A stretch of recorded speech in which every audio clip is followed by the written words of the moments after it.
All right, hello everybody. I'm Corey Edge, planning engineer for First Energy in the Morgantown region. I'm Dalton Russell, and I'm a lineman for First Energy. Hi, I am Libby Durr. I am an external affairs consultant with First Energy.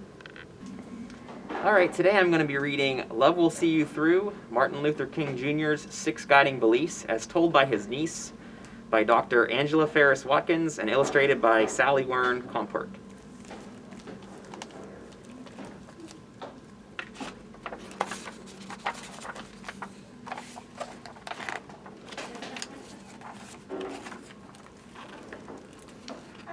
Martin Luther King Jr. is recognized as one of the greatest men in history.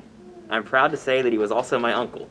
Uncle Martin worked hard to end segregation and discrimination against African Americans. As he did so, Uncle Martin helped make America better. He believed that love and nonviolence were the solution and that they were the basis of his 6 guiding beliefs. And then we get an illustration of Mr. King.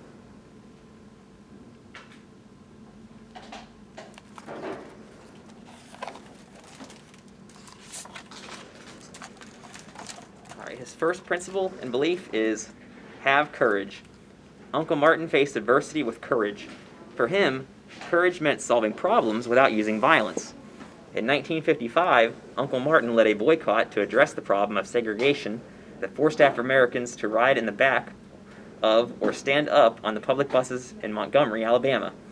He encouraged people to stop riding the buses until segregation of buses ended. And you get an illustration there of him standing there with his friends.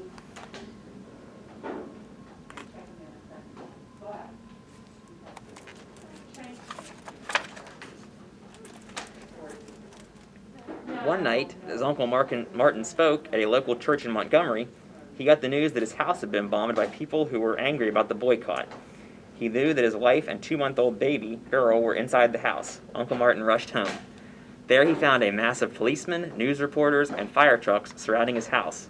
There were also many African Americans who wanted him to fight back.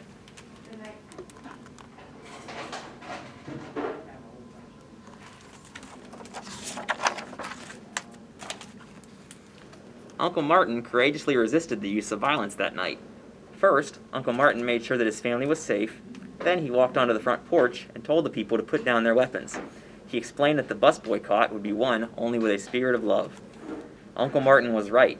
In December of the following year, he proudly announced that segregation on Montgomery buses was over.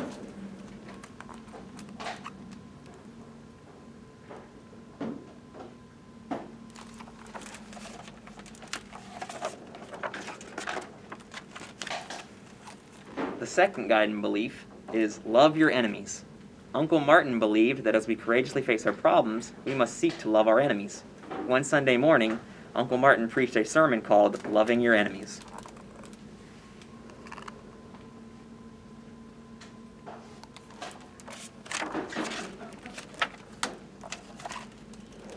In his sermons, Uncle Martin explained how to love our enemies and why we must love our enemies. He said that first we must make sure that we have love in our hearts.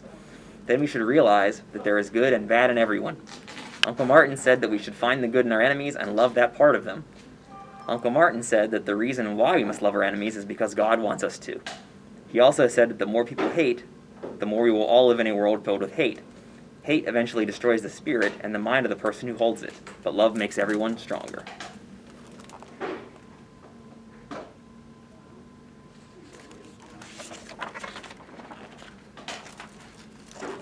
The third belief is fight the problem, not the person who caused it.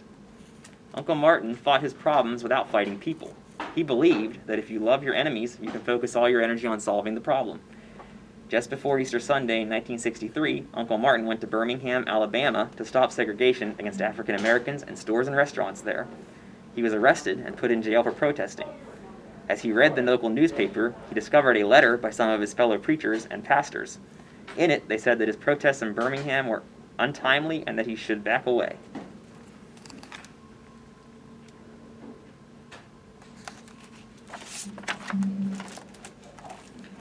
Uncle Martin wrote a letter in response that did not attack the preachers and pastors, but rather focused on the problem of segregation.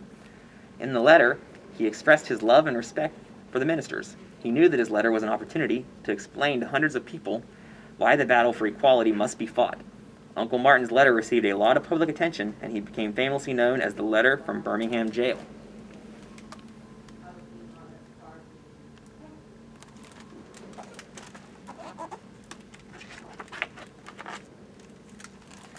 Belief number 4. When innocent people are hurt, others are inspired to help.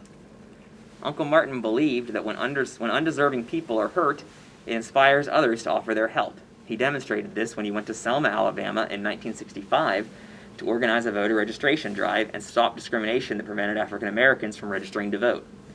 After Uncle Martin successfully registered to vote at a local Selma hotel, a white man attacked him because he didn't want African Americans to vote. Many of the people who fought for the voting rights of African Americans were also beaten as they marched and protested. When the world saw this cruelty and hatred, they witnessed the real evil behind discrimination.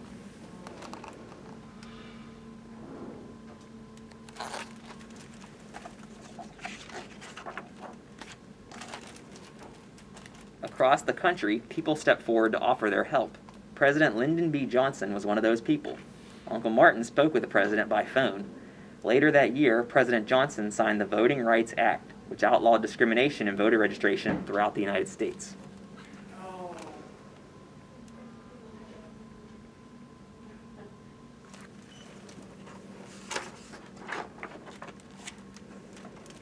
Belief number 5. Resist violence of any kind. Uncle Martin believed that we are all connected to one another. If someone hurts another person, they are also hurting themselves. He also understood that violence is a destructive force, but that love has the power to create and build. So even when Uncle Martin was hurt, he did not respond with violence.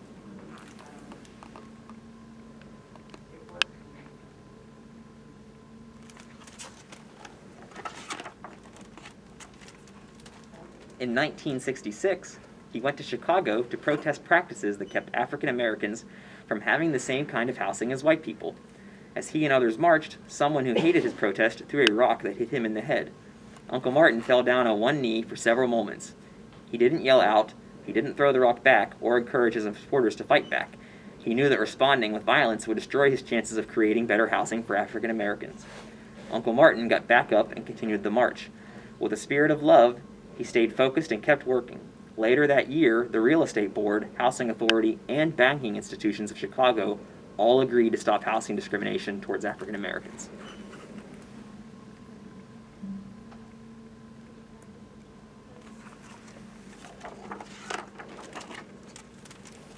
Belief number 6. The universe honors love. Uncle Martin believed that a higher force in the universe honors us when we use love. He put a lot of love into the universe, and the universe honored him by giving him the power to achieve great things. Although he lived his life in constant danger, he refused violence because he knew love would prevail. Though Uncle Martin was killed by an act of violence, people have honored his legacy of love. The name Martin Luther King Jr. is recognized all over the world. A national holiday is named for him and celebrated every year, and countless cities and streets are named after him. All over the world, buildings and memorials stand in tribute to him. But more important than any of that, America is a better place because of Uncle Martin.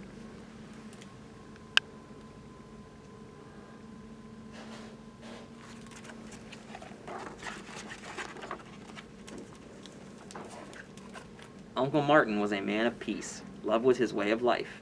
Uncle Martin's 6 guiding beliefs teach us that love has power. His life was proof of that.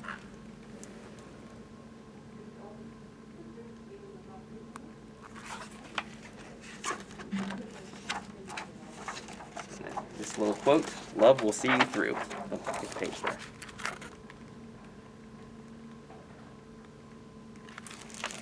Thank you, everybody. I'm reading We March by Shane W. Evans.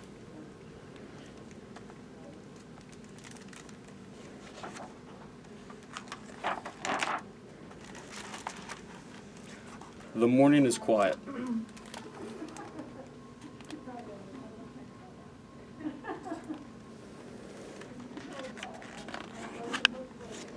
The sun rises.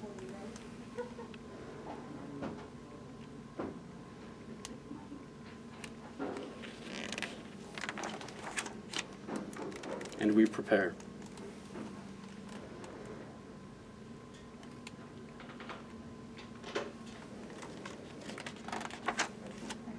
To march.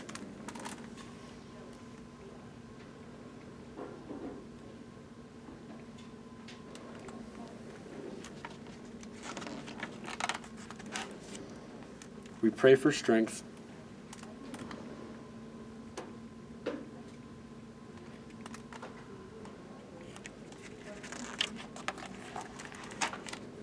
We work together.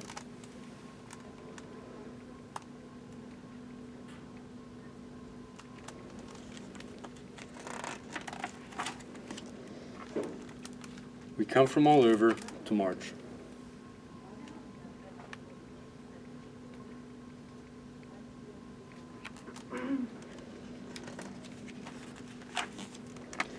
We follow our leaders.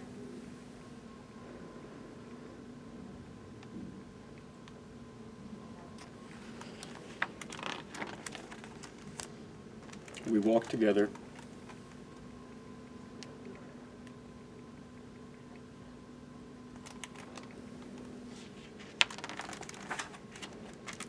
We sing.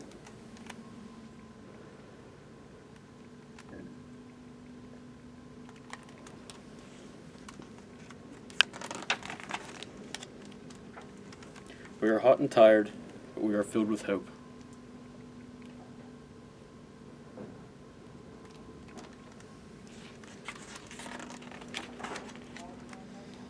We lean on each other.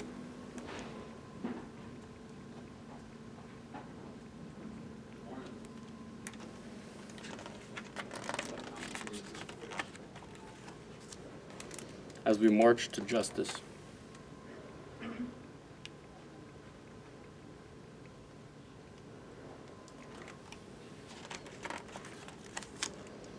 To freedom.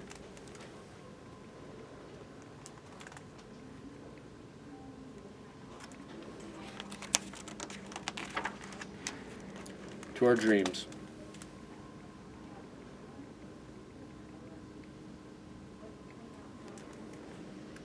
Thank you. Today we are reading Sit-In, How Four Friends Stood Up by Sitting Down by Andrea Davis Pinkney, illustrated by Brian Pinkney. We must meet hate with love. These were Dr. Martin Luther King's words that got them started. Four hungry friends, eager to eat. Each took a seat at the Woolworth's lunch counter in Greensboro, North Carolina.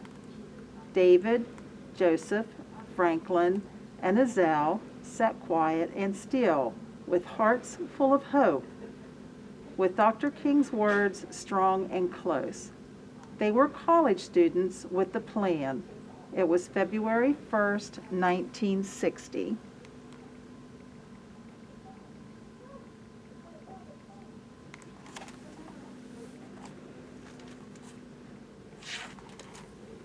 They didn't need menus. Their order was simple: a donut and coffee with cream on the side.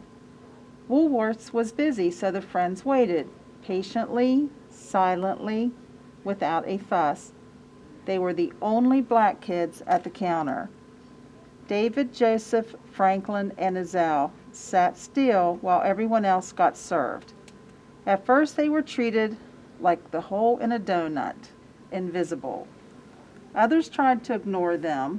The waitress watched and refused them. There was a sign of the times: whites only.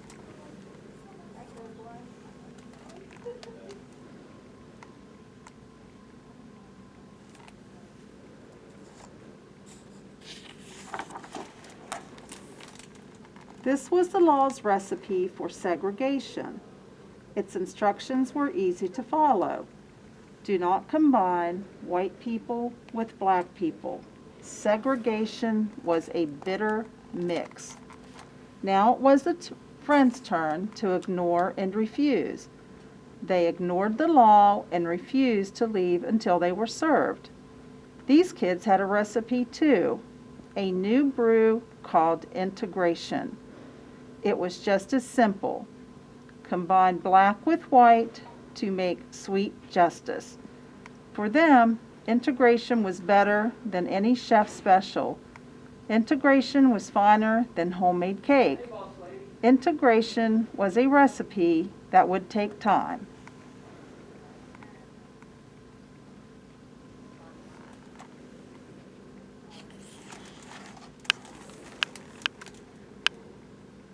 So David, Joseph, Franklin, and Ezekiel sat quiet and still, with hearts full of hope, with Dr. King's words strong and close. Be loving enough to absorb evil. They sat straight and proud, and waited, and wanted a donut and coffee with cream on the side. After sitting and waiting and wanting, a police officer came, but the four friends would not leave.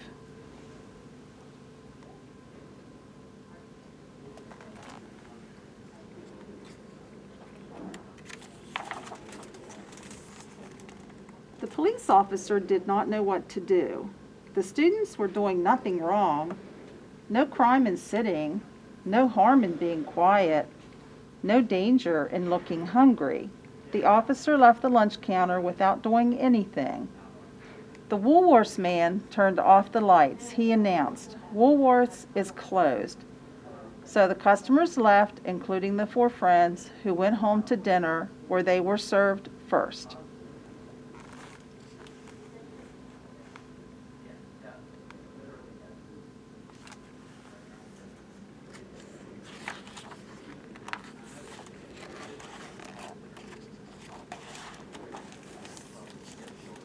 News had already spread about the sit-in. David, Joseph, Franklin, and Ezekiel got their names in the paper. The next day, February 2nd, 1960, more students showed up at the lunch counter. Sitting still for what was right, no reservations needed at Woolworths. The students seated themselves. They were dressed in their best clothes. They were polite and determined.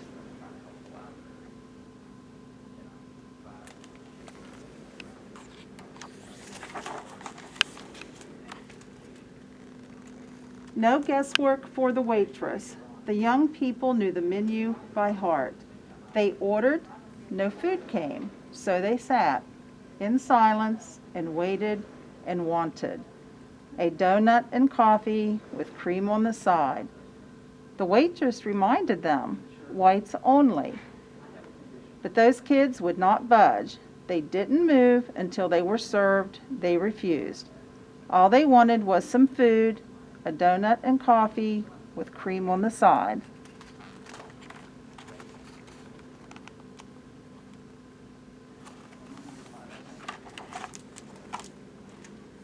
To pass the time, the students read their school books, they wrote in their journals, they finished their homework. They didn't need to read the menu, so they studied for tomorrow's test.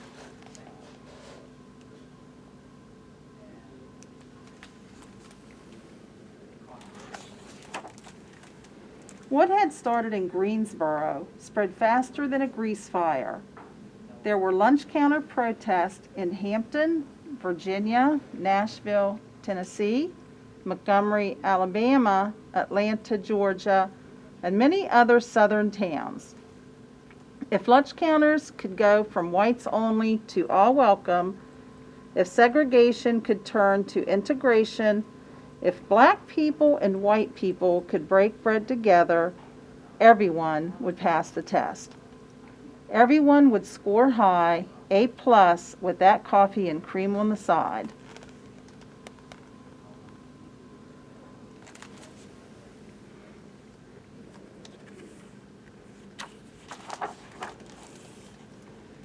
But many folks were not motivated to make that grade. As the sit-ins grew, angry people gave the students a big dose of hatred, served up hot and heaping, coffee poured down their backs, milkshakes flung in their faces, pepper thrown in their eyes, ketchup not on the fries but dumped on their heads. They yelled at the students, "We don't serve your kind.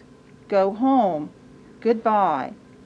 The students wanted to lash out but couldn't. They wanted to strike back but didn't. Sitting still was so hard. Practicing peace while others showed hatred was tougher than any school test.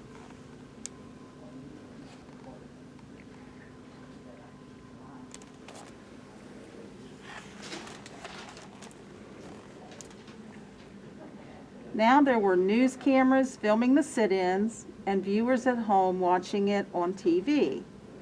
The students were more determined than ever to show the world the true meaning of peace. So they sat in silence, with hearts full of hope, with Dr. King's dream true and close. These were the words that kept them going. We must meet violence with nonviolence.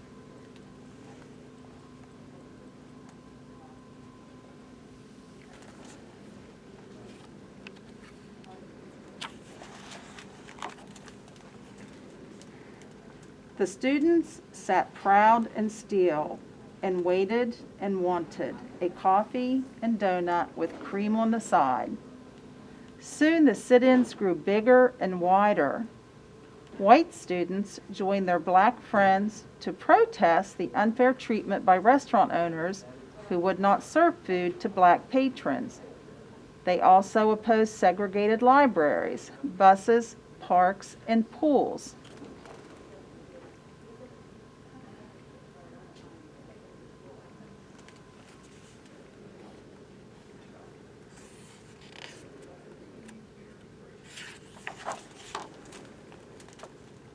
With so many students gathered, people got scared there would be fighting.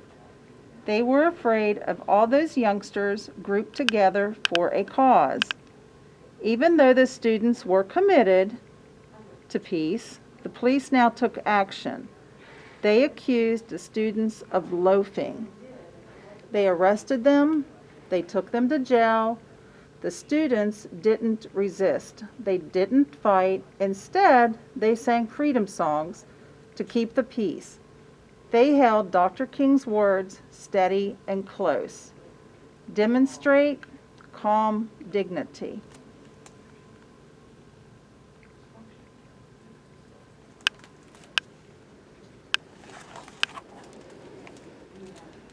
Soon, folks were so busy arguing about who was right and who was wrong that they stopped going to Woolworths and other segregated places. Some shops were forced to integrate to keep their businesses alive, but the struggle was far from over. In April, an activist named Ella Baker organized a student leadership conference at Shaw University in North Carolina to help the young demonstrators. With Ella, the students formed the Student Nonviolence Coordinating Committee, SNCC. Inspired by Dr. King, they came up with powerful words of their own, and these are the words that became the SNCC slogan: "We are all leaders."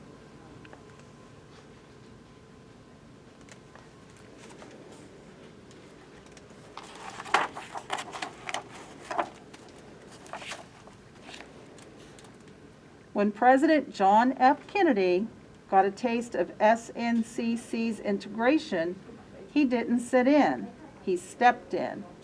On June 11, 1963, the president went on TV. He urged Americans to treat each other fairly. He then told Congress to take action against segregation. This became the Civil Rights Act of 1964. On July 2, 1964, President Lyndon B. Johnson made the act a law. It banned segregation in public places.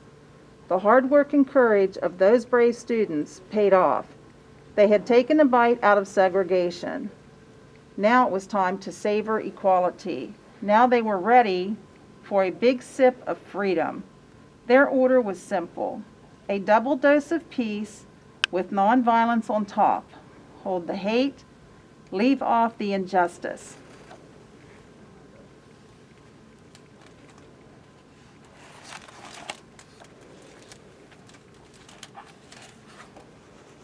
And oh, integration sure tasted good. Those courageous young people enjoyed every bit. They came back to Woolworths for seconds and thirds and for many helpings after that. When the sit-ins were all done, the students left a big tip. A donut and coffee with cream on the side is not about food, it's about pride. These were the words that filled them up.